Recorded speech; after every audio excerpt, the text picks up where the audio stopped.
Pinayuhan ni Senator Antonio Trillanes ang ICI na Payo-payo. umpisahan ang flood control probe sa Administrasyong Duterte. Ayan na naman mga kababayan, si Trililing. Tingin natin isa ito sa mga advisor ni Bangag ba kababayan Dahil ang lahat ng talagang mga gusto ni Trililing mga kababayan, ngayon nangyayari sa Bangag administration. Yung isisi lahat sa mga Duterte, di ba mga kababayan? Ang lahat ng itong ginagawa ni Bangag, parang ang nasa likod, itong si Trililing mga kababayan. Sa tingin natin, yan ang secret advisor ni Bangag talaga. Itong si alias Estela. Sundalong kanin mga kababayan. At dito nag-umpisa ang umano'y kalakaran ng korupsyon. Narito ang Agenda Weekend Report ni Elijah Bonzo. Duterte na naman. Ayan ang bakla Lamos sa Enero. Bakla daw ito mga kababayan. Maraming nagsasabi Unang-una, nagkudita mga kababayan, tapos dumating ang sundalo, parang tinapunan lang ng watusi, ganyan. Hindi nga tinapunan ng watusi. Kararating lang, sumuko na kayo. Sumuko agad. Hindi man lang lumaban. Sana nga lumaban, para wala na sana salot sa bansang ito mga kababayan. Tapos ang kinis mga kababayan, pansinin nyo, walang force si Trillanes mga kababayan. Tapos obsessed kay Pulong Duterte. Bakla nga daw Si dating Senador Antonio Trillanes. Trillanes. Laban kay Congressman Paulo Duterte. Ayan na naman. See? Pulong na naman mga kababayan. Anong sabi ni Pulong? Tinitingnan daw ni Trillanes mga kababayan ang kanyang picture. Tapos dinidilaan. Si Pulong mismo nagsabi niyan Obsessed daw kay mga kababayan. Kay Pulong si Trillanes. Kung sa umunoy 51 billion worth of insertions. Nako. Mula 2020. Kulimbat. Paulit-ulit. Itong media din mga kababayan ang problema, Alam na nila sira ulo mga kababayan Trillanes sa yan. Paulit-ulit din nilang ini-interview mga kababayan. 2022. Sa isang hearing po sa House of Representatives. Walang pores. Ng lipstick pa mga kababayan, Pulang-pula ang labi. Wala pong lalaki mga kababayan na ganyan kapula ang labi mga kababayan. Artificial ito na pagkapula. Lipstick. Lipstick. Noong September, Stella. confirmed ni yumaong Yusek Cabral. Ayan na naman. Ito na naman mga kababayan. Yung 51 billion daw. Hindi nila nakita yung Davao Coastal Road mga kababayan. Sige, paulit-ulit na lang tayong dyan Sinasabi yan. Pero paulit-ulit din kasi sila. Na nagkaroon ng 51 billion pesos worth of insertions si Paulo Duterte from 2020 to 2022. Ikaw, magkano ang insertion mo? Ibang insertion sa puwitan siguro insertion ito mga kababayan.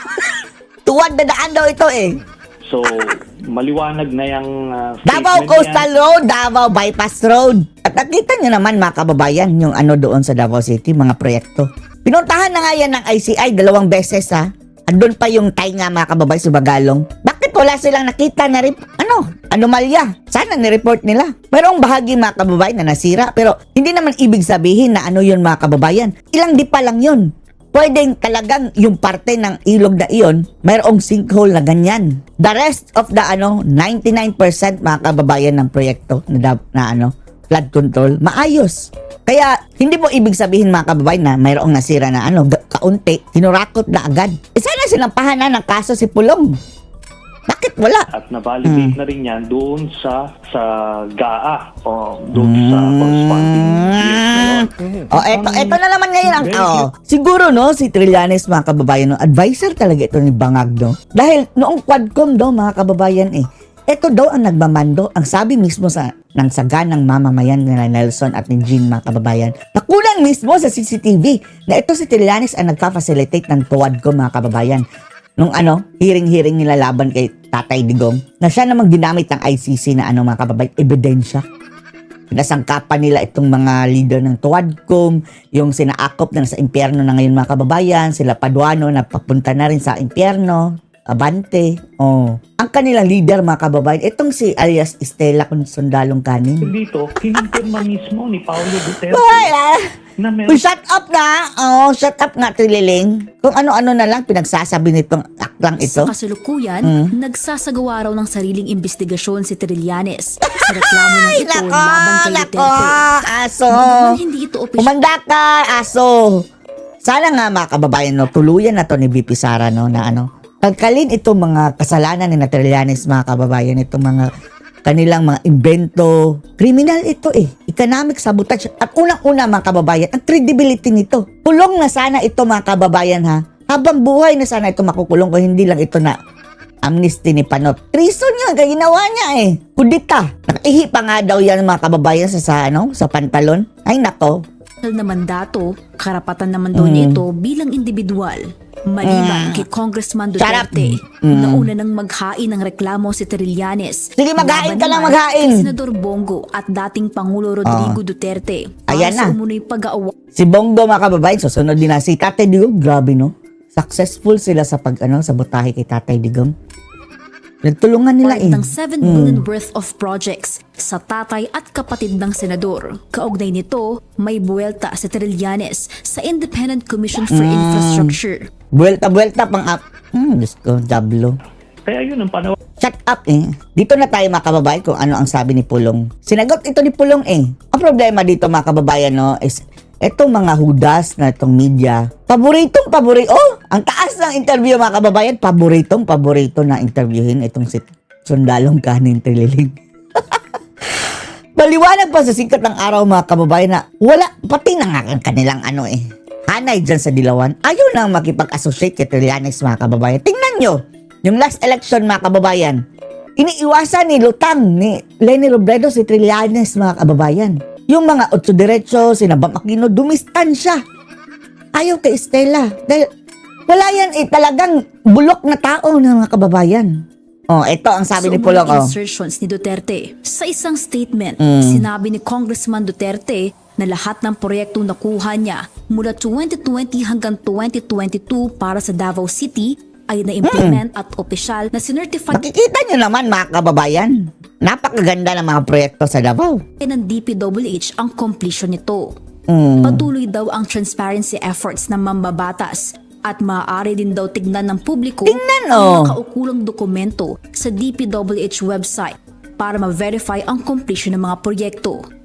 Para sa Agenda Weekend, Elijah Bonzo, billionaire Ayan ang hamon sa inyo, bilyonaryo. Kayo hudas.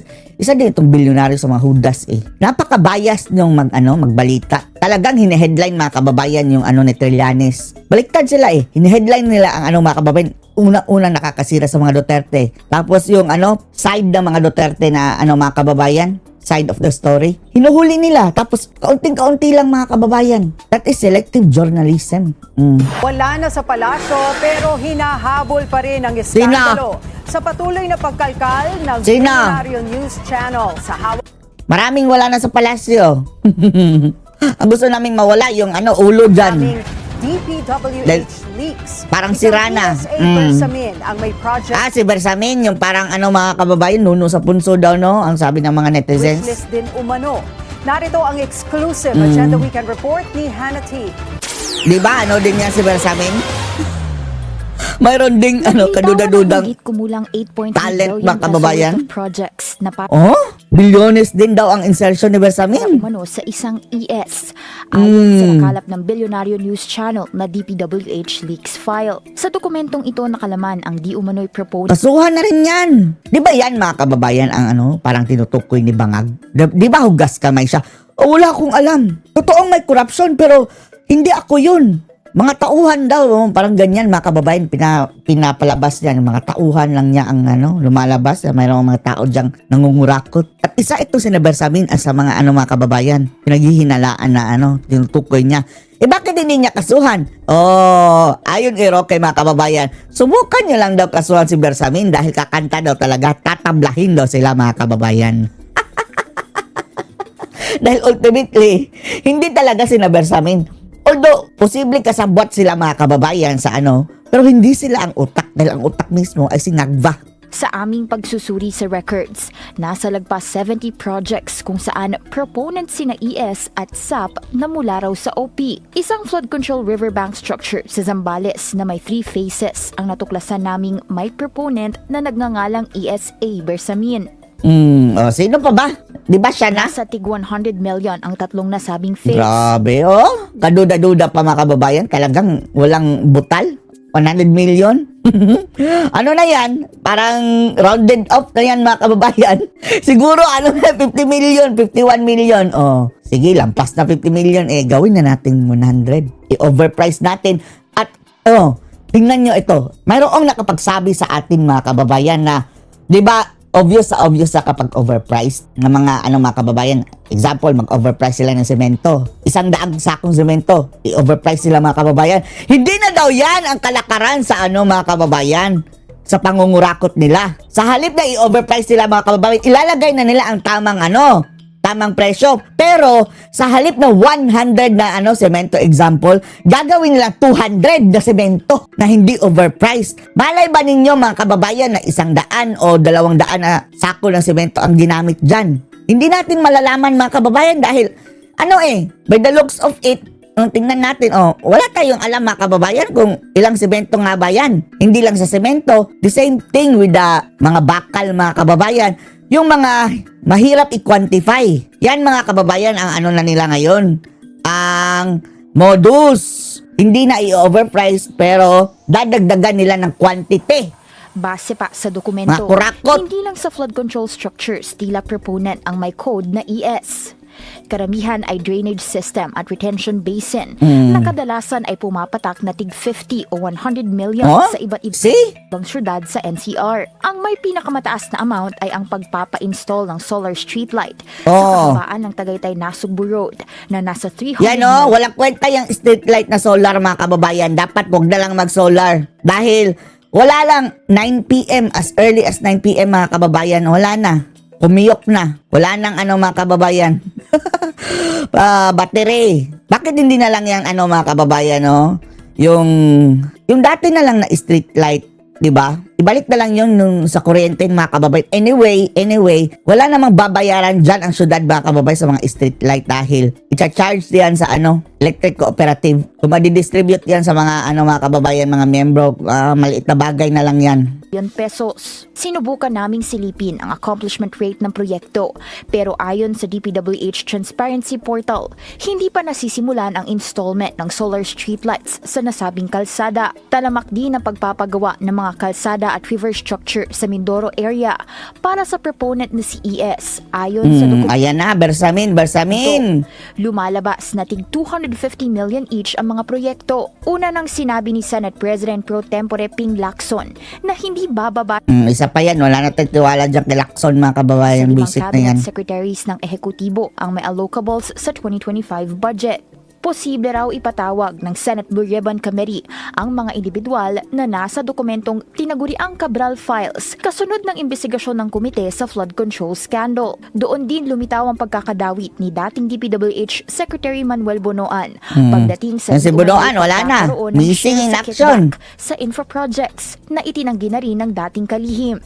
Ayon kay Lacson, nasa halos 30.5 billion sa Cabral Files ang nakapangalan daw kay Bonoan. Pagdating sa ibang mga kalihim, una na ring siniyasat ng BNC ang pagkakalitaw ng pangalan ni DepEd Secretary Sonny Angara sa aming nakalap. Paborito ng bilyonaryo si Angara, Nasa no? 105 projects. Paborito ang ni, lista si ng Angara Umano, bilyonaryo. ang proponent sa 2025 NEP projects. 92 sa 105 na ito, mga proyekto sa Aurora, ang kilalang baluarte ng mga Angara. Kay Angara nakapangalan ang mayorya ng mga proyekto pagdating sa hanay ng mga senador. Corroborated ang listahang DPWH leaks file sa 2025 NEP ng DBM at DPWH contracts. Para sa Agenda Weekend, Hannah T., Bilyonaryo News Channel. Bilyonaryo Chismoso Channel. Nagalit ni dating Executive Secretary Lucas Bersamin ang Nagalit na ang nuno sa punso. na natagpuan sa tinaguriang Cabral Kumantak ka na, Bersamin. Files kung saan may Manta ka na. 8.3 billion worth of allocations ito sa 2025 budget. Insinuation ito kung tawagin ni Bersamin at nilinaw niyang hindi siya kailanman nag-request, endorse, approve o authorize ng anumang DPWH budget o project. Wala rin daw siyang instruction sa sinuman para gamitin ang kanyang pangalan sa ganitong kalakaran. Kumanta ka na!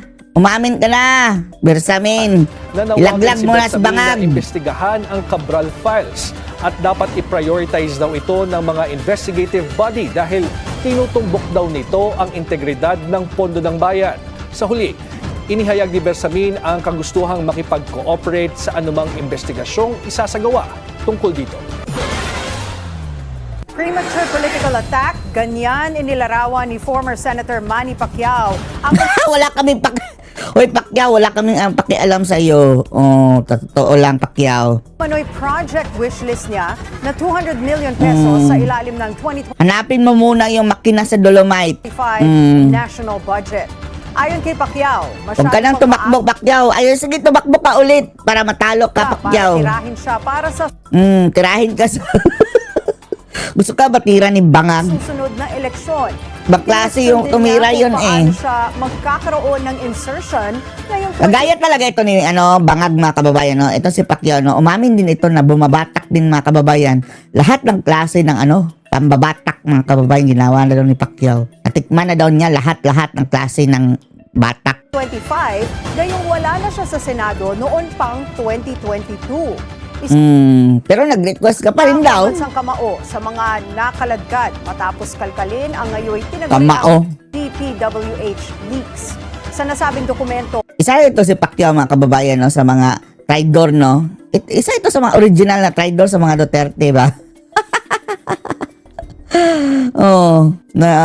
Mga kababayan, lumabas ang totoong baho. humiling ng proyekto ang lahat ng senador sa 19th Congress. Ang may pinakamalaking halaga ang request ni Senator Chis Escudero.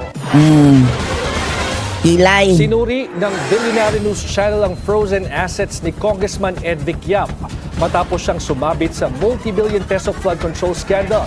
At isa sa mga ito, joint bank account umano kay business mogul Philip Tay Laude. Ang detalye sa exclusive agenda. Ayan na. ni Di ba, Hannah vlogger yung si Laude? Sige, dawit yung mga Laude. Sige. Para mayroon na naman kayong kalaban. Pagkaalam natin, private naman yung sina Laude, mga kababayan, no? So, wala dapat pakialam, mga kababayan, ang gobyerno.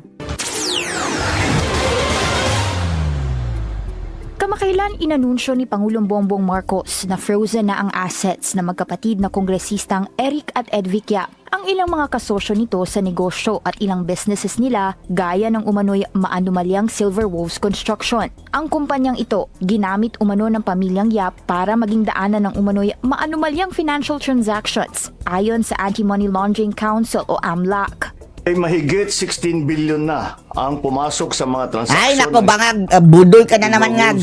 Mula 2022 hanggang 2025. Ikwento mo sa pagong, Ngag. Ay may kaugnayan sa mga flood control project ng DPWH. Bangagers. Sinuri ng Billionaire News Channel ang ilan sa bank account. Nakabilang sa frozen assets Ay, ng nako. Yap.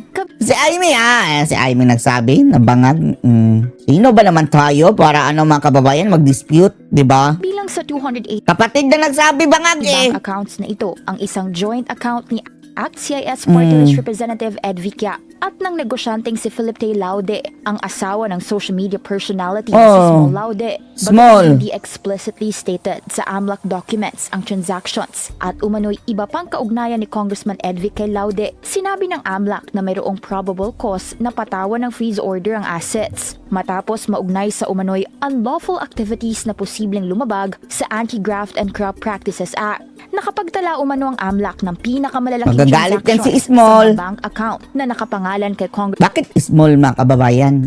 Ed Vic noong 2022. Hindi naman at masyadong small si 2023. no? Ilan sa mga identified sender of funds sa mga account na ito ang ilang contractors na sangkot ngayon sa flood control scandal gaya ng Unimax at St. Timothy Construction ng mga Diskaya. Ang total ng direct transactions sa mga contractor na ito aabot sa 161 worth 4.7 billion pesos. May outward international remittances din daw si Congressman Ed Vic sa ilang beneficiaries na tila mga kumpanyang involved sa sale and distribution of high-end luxury vehicles. Located ang mga kumpanya sa Germany, United Arab Emirates, California, Canada at Netherlands. Ito ay kahit wala na raw known business involvement si Congressman Ed Vic sa trade at dealership ng mga luxury vehicle. Sinisika pa ng Bilyonaryo News Channel kunin Ayan ang si Small, oh. ni Laude at ang kaugnayan niya sa isa sa mga Di ba mga private lang ang kanilang kinukuha na mga kababayan daw dahil ayaw nila sa government? Ewan lang natin sila na bahala sumagot niyan mga kababayan. iniimbestigahang opisyal ng pamahalaan kaugnay ng flood control scandal. Para sa Agenda Weekend, Hannah T., Bilyonaryo News Channel. Tila selective justice umano ang nangyari sa multi-billion peso flood control scandal. Ayon kay Senator Panfilo Lacson, wala pa kasing nakukulong na big fish sa iskandalo. Wala pa. Taliwas sa pangako ni PBBM na may paghihimas Si Pababangag. bago magpasko. Git ni Lacson kung hindi sigurado, hindi na raw dapat magbitiw ng salita. Ngayon daw, Amo mo yan, bangag. Lacson pala. Ito si Lacson mga kababayan. No? Ito Jablo mga kababayan ito eh. Dati pa tayo nagalit dito mga kababayan sa COVID. 'Di ba nung panahon ni Tatay Digong mga kababayan? Nagtago yan si Lacson ha. Nung pumutok ang COVID. Wala talaga, pinabayaan si Tatay Digong ng mga kababayan. And then, later on na mayroon ng mayroon ng bakuna. Etong si Lacson, lumabas, sina Gordon mga kababayan, nagbintang ng corruption kay Tatay Digong. Tapos, panay sabing, si Duterte, walang foresight, walang daw mga kababayan, wala daw something na foresight sa bayan, kung ano ang nakakatulong sa bayan. Diyos ko Lord. Tapos nung panahon ng pandemic na kasagsagan, wala kang naitulong, Lacson. Napakahudas sa taong yan mga kababayan. na may bagong pangako na may makukulong pagdating ng bagong taon, hindi may iwasan ang pagdududa. Panawagan niya sa Malacanang, wala dapat itong protektahan at magkasa ng internal investigation sa ilang gabinete na may papel umano sa nangyaring iskandalo. Namumurong ipaaresto ng Senado si dating Education Undersecretary Trigev Olayvar. Nagsilbing Undersecretary sa ilalim ni DepEd Secretary Sani Angara si Olayvar.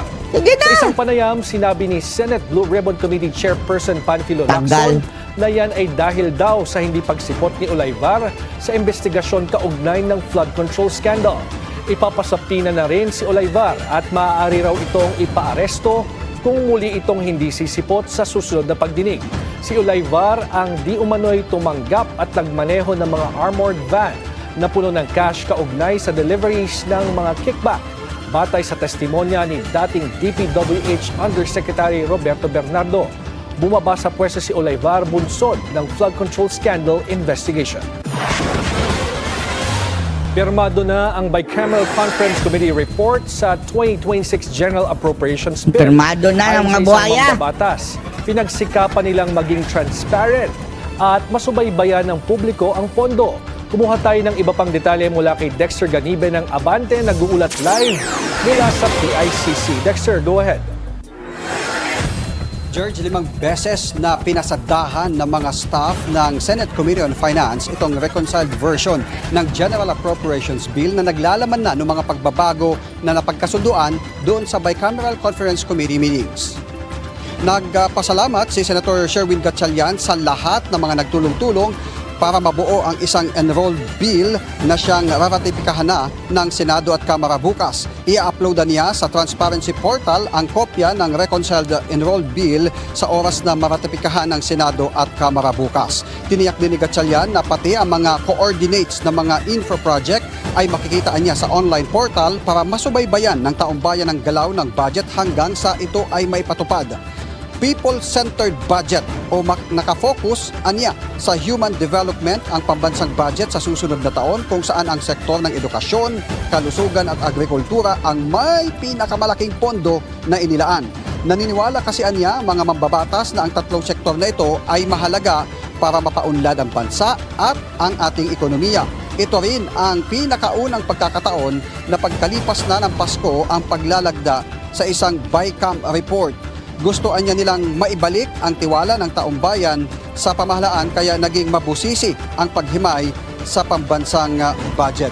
George, kanina sa ambush interview sa pagkatapos malagdaan itong BICAM report na sinasabi sa atin na nasa halos 200 pages, sinabi ni Senator Vice Cam. Gatchalian na kahit hindi naka-attend dito physically yung 7 iba pang senador dahil 11 silang mga conferees ng Senado dito sa BICAM panel, may mga nagpadala naman ng authorization para magamit yung kanilang mga electronic signature upang mailakip doon sa BICAM report. Sabi ni Gatchalian na walaan niya sa 11 conference ng Senado ang hindi pipirma dito sa BICAM report, kabilang na dyan si Senator Bato de la Rosa na ilang linggo na rin o ilang buwan nang Huwag ka na mapakita ba to dahil kidapin ka na naman. sa Senado. Present present dito sa PICC para sa paglagda kanina, kasama ni Senator Gatchalian, sina Senators Loren Legarda, Kiko Pangilinan at JB Ejercito. Nakapagpadala naman ng kanilang authorization para sa kanilang electronic signatures sina Pia Cayetano, Mark Villar at Erwin Tulfo. Sa panig naman ng Ay, House, nako, kasama ni House bindalo. Appropriations Committee Chair Mika Swansing, sina Congressman Albert Garcia, Jose Alvarez, Javier Miguel Benitez, Alan T., Jordan Jesus Romualdo at Marcelino Libanan ng Minoria. Sabi ni Gatchalian, kasama sa probisyon ng reconciled GAB ang safeguards o itong tinawag na anti-EPAL provision. Ay, nako. Anti-epal. Epal lang kayo. Si Swansing, meron nga yung poster mga kababayan, di ba? Ang laking mukha. Para sa distribution Hindi, billboard pala. This is where your, taxes go. Tapos, doon ang kanyang itsura mga kababayan. ng cash ayuda kung saan aalisin na niya ang mga guarantee letter at hindi na maaring sumama pa ang susunod politiko Huwag nyo sa kaming mga ululin. aid distribution sa susunod Huwag na nyo taon. kaming ululin. Yung mga infra projects naman niya kasama sa safeguards doon, itong kabilang dyan yung mga farm to market roads ay kompleto na sa mga coordinate. So nasa halos 200 pages itong BICAM report. Habang kanina ay pinasilip na rin sa media yung kopya ng magiging enrolled bill na siyang raratipikahan bukas at siya namang lalagdaan ng Pangulo na nakatakda sa January 5, 2026. Tiwala sina Senator Gatchalian at si House Appropriations Committee Chair Mika Swansing. Yan na mga kababayan, yan ang makabagong Zaldico at Grace po. Tapos si Bonjidi, makabagong Tambaluslus. Itulak kabigin ang Pangulo o walang maibabasura. Tiwala sila na walang mavivito na probisyon dito sa kanilang panukalang 2026 national budget. George? Aabangan natin yan, Dexter, kasi sabi kanina ni Secretary Yusek Claire Castro, Ay, nako. At bubusisiin mabuti ng Pangulo itong Bangag. General Appropriations Bill Bangag. na darating nga sa kanyang mesa bukas. Maraming salamat. Dexter Ganibe nag-uulat live mula sa PICC. Ay, nako. Anong masasabi dito mga kababayan? Post or comments below.